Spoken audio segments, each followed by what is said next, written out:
Elite study platform पर आप सभी का स्वागत है। इस सीरीज में हम डिस्कशन कर रहे हैं जूनियर ऑफिस असिस्टेंट आईटी की कोचिंग के बारे में। आज का लेक्चर नंबर 30 है, जिसमें हम पढ़ेंगे इंट्रोडक्शन टू सी। ये सी लैंग्वेज क्या है, किस तरह से काम करती है, किस तरह के प्रश्न यहाँ से आपकी परीक्षा के लिए इंपॉर्टेंट है। तो आइए शुरुआत करते हैं। सबसे पहले तो आप याद रखिएगा सी क्या है, एक हाई लेवल लैंग्वेज है और जिसे डिजाइन या डेवलप किया गया था डेनिस रिची के द्वारा। ये नाम भी आपको याद रखना है। सबसे पहली बात तो आप ये याद रखिएगा, ठीक है जी। और देखिए, for the Unix operating system, जो डेनिस साहब ने इसको डेवलप किया था, किसके लिए किया था? यूनिक्स ऑपरेटिंग सिस्टम के लिए डेवलप किया था। It was first implemented on the digital equipment corporation PDA 11 computer in 1972। The Unix operating system and virtually all Unix applications are written in the C language. देखिए कितनी powerful language होगी, इसका अंदाजा आपको यहीं से हो गया होगा कि इस लैंग्वेज में ऑपरेटिंग सिस्टम भी बनाए गए हैं। तो यहाँ से दो चीज़ें याद रखिएगा। 1972 में इसका जो इम्प्लीमेंटेशन थी वो हो चुकी थी PDP 11 कंप्यूटर्स में। हाई लेवल लैंग्वेज है, डेनिस रिचे के द्वारा इसे बनाया गया है यूनिक्स ऑपरेटिंग सिस्टम के लिए। और देखिए प्रोसीजरल लैंग्वेज एक कंसेप्ट आता है, पहले इसे समझ लेते हैं। Procedural programming is a programming paradigm derived from structures programming based on the concept of the procedure call. Procedure simply contains a series of computational steps to be carried out। पोर्टेबल्स में क्या होता है जी? पोर्टेबल का मतलब होता है किसी language का आप इसके प्रोग्राम्स को इजीली कंप्यूटर से दूसरे कंप्यूटर में भी मूव कर सकते हैं। अब आपको ये इसके जो फीचर्स है, ये एक फीचर आपको याद रखना है क्योंकि यहीं से आपको प्रश्न बनेगा। तो देखिए प्रोसीजरल लैंग्वेज है, फास्ट एंड एफिशिएंट है, स्टैटिकली टाइप है, इसमें जर्नल पर्पज लैंग्वेज है, मॉडलिटी है, rich set of built in operators है, मिडल लेवल लैंग्वेज है, लाइब्रेरीज विद रिच फंक्शंस इसमें अवेलेबल है। अब आपको बता दें अबाउट सी लैंग्वेज, ये 5-6 कंसेप्ट आपने याद रखने हैं। ये 5-6 कंसेप्ट आपको कोई ना कोई एक या दो MCQ आपके सही करवा देगी। पहले तो देखिए आपको बता दें डेनिस रिचे के द्वारा 1972 में से बनाया गया था। It is a robust language, it is a low programming level language close to machine language, ठीक है। It is widely used in software development field. It is procedure and structure oriented language. It has the full support of various operating systems and hardware platform. Many compilers are available for executing program written in C. A compiler compiles the source file and generates an object file. A linker links all the object files together and create one executable file. It is highly portable। देखिए बहुत ही बेहतरीन language है। यदि मैं बात करूं इस language में, यदि आप लोगों ने भी इसका अध्ययन, क्योंकि यदि अध्ययन भी नहीं किया तो यहाँ पे देखिए, यहाँ पे आपके लिए अध्ययन भी मैंडेटरी नहीं है। यहाँ पे आपको ये फैक्ट याद रखने हैं। और हम आपको बता दें जो हम आपको यहाँ पे पढ़ा रहे हैं, ये किताब है, जो किताब आपको मिलेगी elightstudy.co.in पर। आपको किसी भी तरह की लंबी लंबी जो कोचिंग में आपको बहुत ज़्यादा धन खर्च करना पड़ता है, उसकी अपेक्षा यदि आप 2-3 अच्छी क्वालिटी की किताब अपने पास रखेंगे, डेफिनेटली आपको इस एग्जाम में सफलता मिल सकती है, क्योंकि बहुत ज़्यादा वैकेंसीज है यहाँ पे। यदि आप नियमित रूप से हमारे इस प्लेटफॉर्म के साथ में जुड़े हैं तो आपने 29 लेक्चर पहले देख लिए होंगे, तो 30वां लेक्चर आपको निश्चित तौर पर लाभ हो रहा होगा।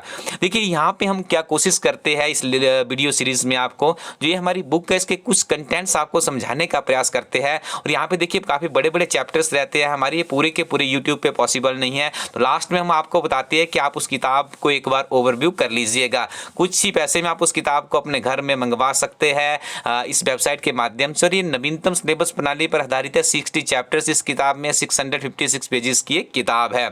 यहाँ पे देखिए अभी जो मैंने आपको यहाँ पे पढ़ के बताया अबाउट द सी लैंग्वेज, यदि आप इसको एक बार खुद पढ़ लेंगे तो मुझे नहीं लगता कि आप यहाँ से भूल पाएंगे। और आपको उन चीज़ों को ज़्यादा ऐसा नहीं है कि आपने एक अक्सर आपने इसको रिमेंबर करना है, इनको समझने का प्रयास करना है, क्योंकि आपके अंदर इतनी कैपेबिलिटी होनी चाहिए कि आप MCQ में से सही उत्तर को भांप पाए। इस चैप्टर के अंत में आपको बहुत ही महत्वपूर्ण MCQ भी मिलेंगे, उनको भी आपको बाद में समझाएंगे।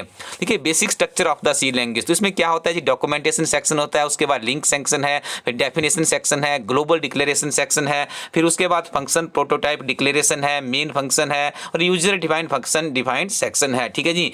तो यहाँ पे देखिए ये सारे के सारा स्ट्रक्चर्स होता है। जब कभी आपने सी लैंग्वेज में प्रोग्रामिंग की होगी तो इन सारे स्टेप्स से हमें गुजरना पड़ता है। देखिए एक प्रश्न भी डाला गया है यहाँ पे, data types in C language. तो आंसर में आप क्या लिख सकते हैं, in C language data types refer to an extensive system used for declaring variables और फंक्शंस ऑफ डिफरेंट टाइप्स। तो यहाँ पे देखिए डिफरेंट तरह के आपको इसके डाटा टाइप्स भी बताया गया है। करैक्टर है, उसके बाद सिंगल करैक्टर है, अनसाइंड करैक्टर है, इंटीजर है, उसके बाद देखिए अनसाइंड है, शॉर्ट है, अनसाइंड शॉर्ट है, फ्लोट है, डबल है, लॉन्ग है। ठीक है, ये सारे के सारे क्या है, सी लैंग्वेज के डाटा टाइप्स है। अब देखिए आपसे पूछा जा सकता है कि एरे क्या होता है, तो आपको याद रखना है simply an array is a collection of similar type of data. ठीक है जी, आगे इसका थोड़ा सा यहाँ देखिए स्ट्रक्चर भी बताया है, ज़्यादा डीप आपको जाने की आवश्यकता नहीं है। देखिए स्ट्रक्चर की मीनिंग यूनियन की कंट्रोल स्टेटमेंट जो रहती है, इनको एक बार खुद पढ़ लीजिएगा। लेकिन यहाँ पे जो सबसे महत्वपूर्ण है कंट्रोल स्टेटमेंट्स, इसके बारे में मैं आपको बता देता हूँ। कंट्रोल स्टेटमेंट का मतलब होता है डाटा के फ्लो को आप प्रोग्रामिंग के माध्यम से किस तरह से कंट्रोल करते हैं। तो सी लैंग्वेज हमें 4 तरह का कंट्रोल का मैकेनिज्म प्रोवाइड करती है, जिसमें पहला है डिसीजन मेकिंग स्टेटमेंट है, सिलेक्शन स्टेटमेंट्स है, इटरेशन स्टेटमेंट्स है और जंप स्टेटमेंट्स है। देखिए अब आइडेंटिफायर है, ये भी बहुत महत्वपूर्ण कंसेप्ट है। देखिए आपको याद रखना है आइडेंटिफायर्स क्या होता है। Identifiers represent the name in the C program, for example variables, functions, arrays, structures, unions, label etcetera. The identifier is a user defined word, it can be written in both lower case and upper case. देखिए इसको भी याद रखिएगा, एक internal identifier होता है और दूसरा कौन सा होता है, एक्सटर्नल आइडेंटिफायर होता है। अब देखिए रिजर्व्ड वर्ड, रिजर्व वर्ड क्या होते हैं, ऐसे वर्ड जो कि कंप्यूटर की जिस लैंग्वेज से संबंधित है उनकी मीनिंग पहले ही वहां पे एग्जिस्टिंग उस लैंग्वेज के अंदर डाल दी गई है। तो ये जो रिजर्व कीवर्ड्स होते हैं, इनका इस्तेमाल कभी भी हम वेरिएबल डिक्लेयर में नहीं करते हैं। आपको प्रश्न इस तरह से पूछा जा सकता है कि which one of the following is not a reserve word in C language. ठीक है, या identify the reserve words in C language. तो देखिए सारे के सारे आपने कम से कम 3 बार पढ़ने हैं, कुछ मत कीजिएगा, 3 बार यदि आप इनको अच्छे से पढ़ लेंगे डेफिनेटली आपका एक प्रश्न यहां से भी पक्का हो जाएगा।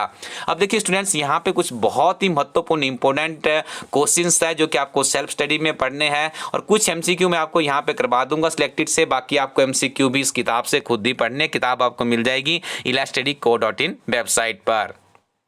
पहला एमसीक्यू है special symbol permitted with in the identifier name. तो देखिए इसके लिए किसका इस्तेमाल किया जाता है, इस सिंबल का इस्तेमाल किया जाता है। सी लैंग्वेज डेवलप्ड एट, देखिए सी लैंग्वेज को कहाँ पे डेवलप किया गया था, तो आपने याद रखना है, ये प्रश्न भी आपसे पूछा जाएगा। बेल लेबोरेटरीज को देखिए अक्सर हम इस नाम से जानते हैं, Bell laboratories of USA in 1972। This is also very important question, पहले भी विभिन्न तरह के कम्पिटिटिव एग्जाम में पूछा जा चुका है। Which one of the following is not a reserve keyword in C language। देखिए तो आगे प्रश्न यहाँ पे आपको जो अभी मैंने ऊपर पढ़ाया था, तो इसका सही उत्तर है मीन क्या है, सी लैंग्वेज में रिजर्व वर्ड नहीं है।